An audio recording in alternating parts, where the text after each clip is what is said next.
Hey y'all, I'm CassB and welcome back to my channel. So if you've been following along, the last two videos that are on my page were the very first steps where we are preparing our pattern pieces for the corset that we've been working on. And today we're going to be cutting it out of the fabric that we're going to be using as well as sewing it together. Let's get started. Alright you guys, so first of all we're going to be taking a look at the materials that we're going to be using to cut our pattern pieces out of. Also don't mind all of this. Fun fact, I'm actually moving the studio this week. Okay, let's get into it. Alright, so let's talk about the fabrics that we're going to use. On the outer fabric, I have this really awesome glitter tulle.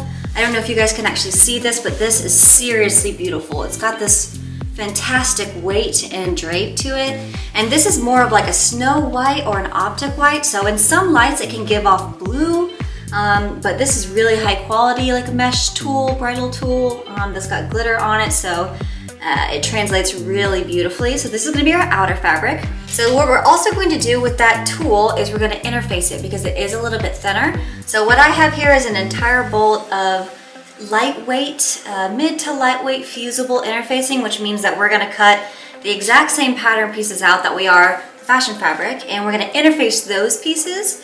I already saw what it looked like on the back of it, so I just made decisions based on what I thought looked nice. This specifically is from Wall Walk Sewing. You can order it by the yard, but I use it so often I just order an entire bolt, so that's why that. I have the link to their website in the description, so if you're looking for this, don't forget that that information is there. And then I did forget to mention that this is Secret Sparks. You can find them on Instagram. Really high quality, everything.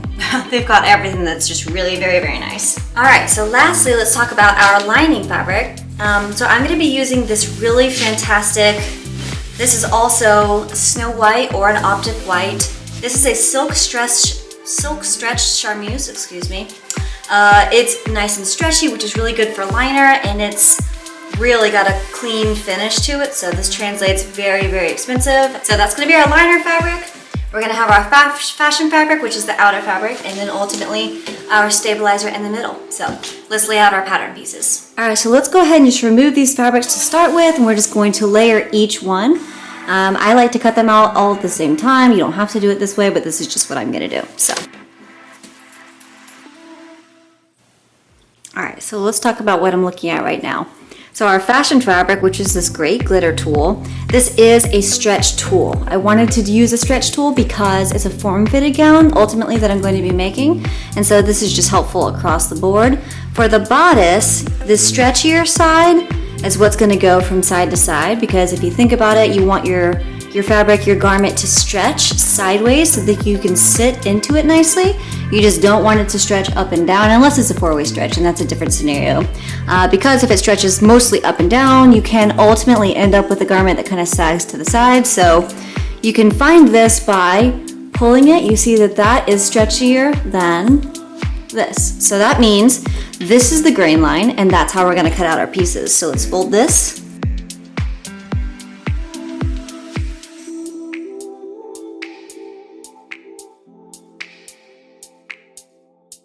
All right, so now we've got our fashion fabric and our stabilizer underneath it. I'm going to layer these two together and cut them all out, and then I'm also gonna do the liner completely separately, so let's do this first. Okay, so if you recall in our last couple of videos, these are all of our pattern pieces. So we're actually going to wait until next week to cut out our bra cup pieces, and I'll show you why. But we're gonna take these and we're gonna set them to the side, and then we're just gonna lay out all of our other pieces. So let's just go in order.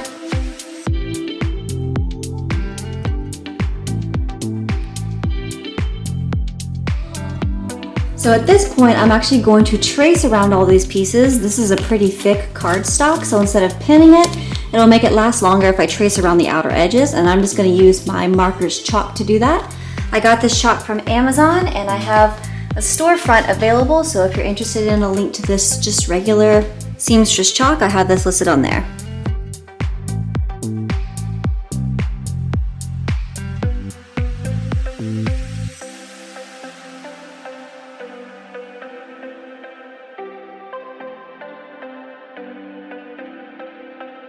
So originally I was planning on using that centerpiece and cutting it on the fold, but instead I think what I'm gonna do is just make an extra seam there.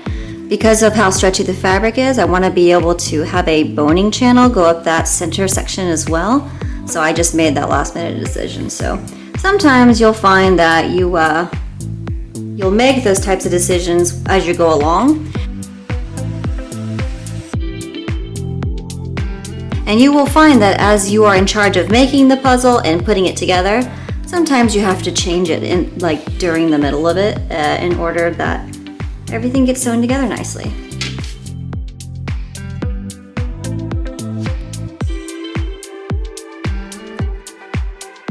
I'm going to go ahead and remove these so you guys can see the pattern shapes, and what we're going to do is we're going to start to put pins down to hold them in place.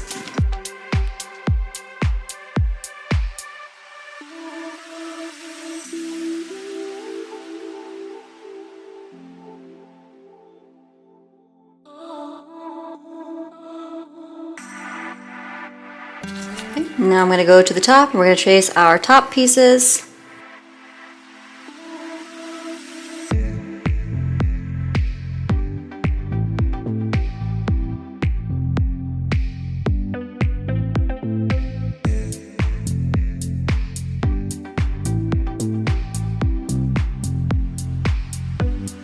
Okay, so at this point we're going to go ahead and cut it all out. We would repeat this exact step on the lining fabric as well, so I'm not going to show you guys cutting that all out since it's the exact same thing, but essentially tracing your pieces, putting your pins in, and then cutting them all out. We're going to do that to the liner as well. So while we still have our interfacing out, what we're going to do now is cut out 12 tabs. These tabs of this interfacing are going to be used to seal the edge of our boning so that it doesn't ultimately rip through the fabric. Even after you seal those edges, it still can give a sharper shape, and ultimately with any kind of pressure at all, it can just push through. So we're just going to cut a long strip about 1 inch in width, and then we're going to cut into those enough times to where we have 12 total pieces.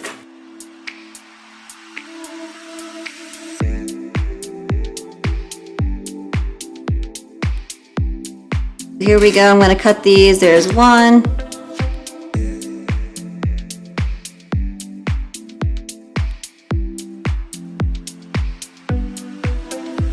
Okay, so at this point I've got all of our pieces. What we're going to do is we're going to remove the interfacing from them, and we're going to separate all of our pieces, taking off all of our pins, and we are just making extra careful note to put the interfacing on the right sides. Whenever you're making corsets, it's very easy to get lost on what patterns you're on, so it's always best if you can do it all at one time and keep everything in order. 1, 2, 3, 4, 5, however many pieces that you have. So pins are out, so now let's start at the center front, shall we? I'm just going to take each of my fashion fabric pieces, turn them wrong side up. Alright, so as I'm turning these wrong side out, I'm just going to take the sticky side and make sure it's facing down on each of our pieces because we're going to be interfacing each of these.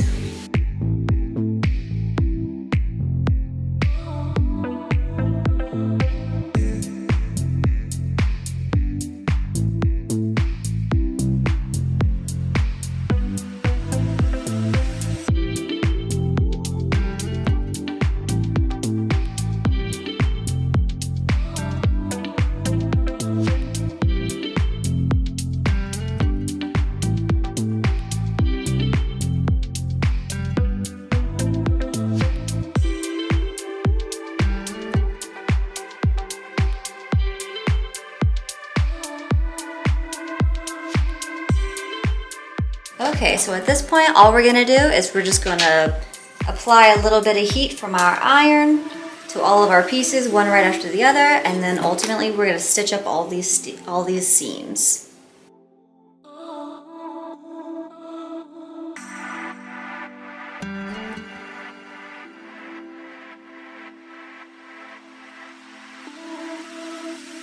Okay, so at this point you can see that I've got all of our edges pinned together. We have the mat side down, which obviously is the interfacing. We've got our sewing, and we're going to stitch all of these seams together. You're going to repeat this exact same step with your lining fabric as well, and then I'll show you the next step.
guys, that was the end of the video for today. I hope you all enjoyed it. Next week, definitely stay tuned because we're going to be working on the bra cups. It's a very different process and all the finishes look different than what we did today. So I felt for a better explanation, we're going to wait until next week. So definitely stay tuned for that. If you liked this video, let me know. If you didn't, let me know as well. I'm always interested to hear your questions and suggestions, so leave those in the comment section. Don't forget to like this video and subscribe to my channel, and I'll see y'all next week.